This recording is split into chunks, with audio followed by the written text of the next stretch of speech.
you're doing Friends of the Earth. Could you talk a little bit about what are the environmental issues that are close to your heart? And, yeah, well, I mean, really all that's happened with me is that, like a lot of people, probably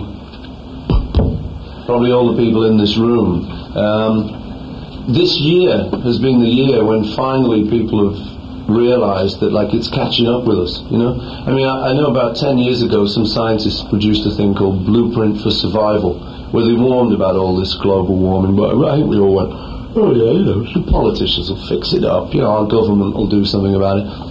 But it never looked as serious until this year when they actually told us there's a hole in the sky.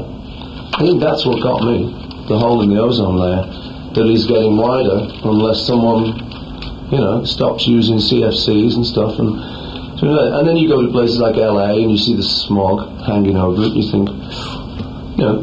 So all of these things basically have led me to think about this tour and think about either we just go around the world having a bit of fun, making some money and making music for the fans, or at the end of it all we come off it all and we think, okay, there was a little bit more to it than that. So that's when we decided to hook up with the Friends of the Earth. And all I'm really doing is, I don't know that much about it. You know, I'm a father of 4. If I go to a lake, I'd like it to be clean, please, so I can swim in it. I hate the idea that it's like there's all crap in it, you know.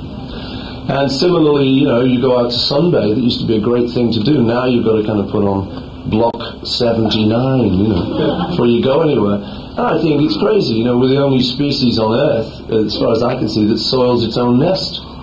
And we're getting even more far out, you know. So I think, what I normally do in these press conferences is ask, will anyone who doesn't want to clean the world up and doesn't want to save the planet, please put his or her hand up now? And, you know, obviously no hands go up. So it's just common sense to me.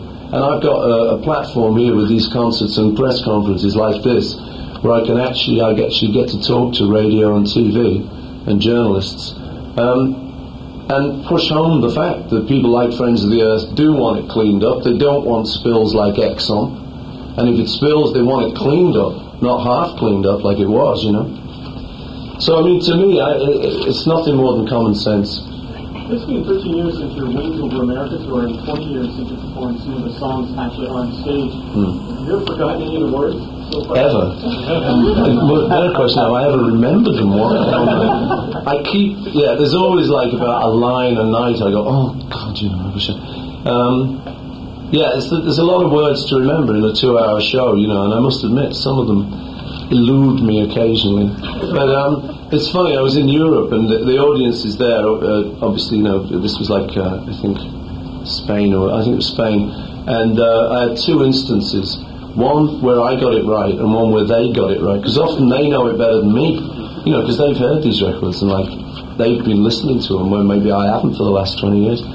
So I'm not through yet. Do you mind? I don't care if you've got... No, hang on, I'm telling the story, you know.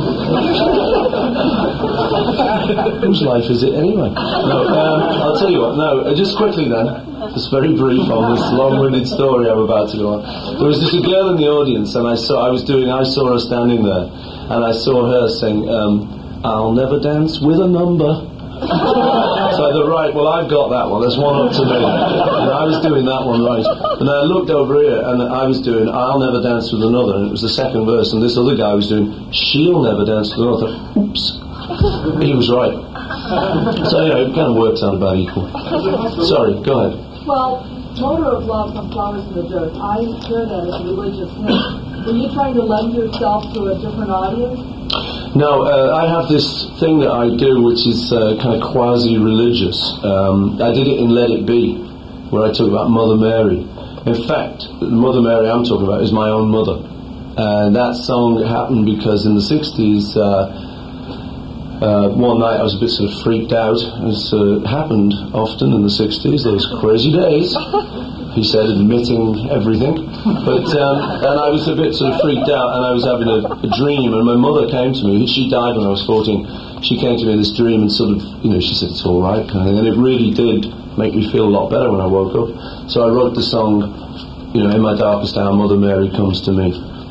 So that was that one, and that got interpreted as being a bit religious, which, you know, you can take it that way if you want. It works both ways. And in this song, Motor of Love, that you're talking about, I talk about Heavenly Father. I'm actually talking about my dad. You know, Heavenly Father looked down from above. My dad, who hopefully went up top when he died in 76. So I do that, you know, the father, the word father. I mean, generally, in my mind, I'm talking about my father.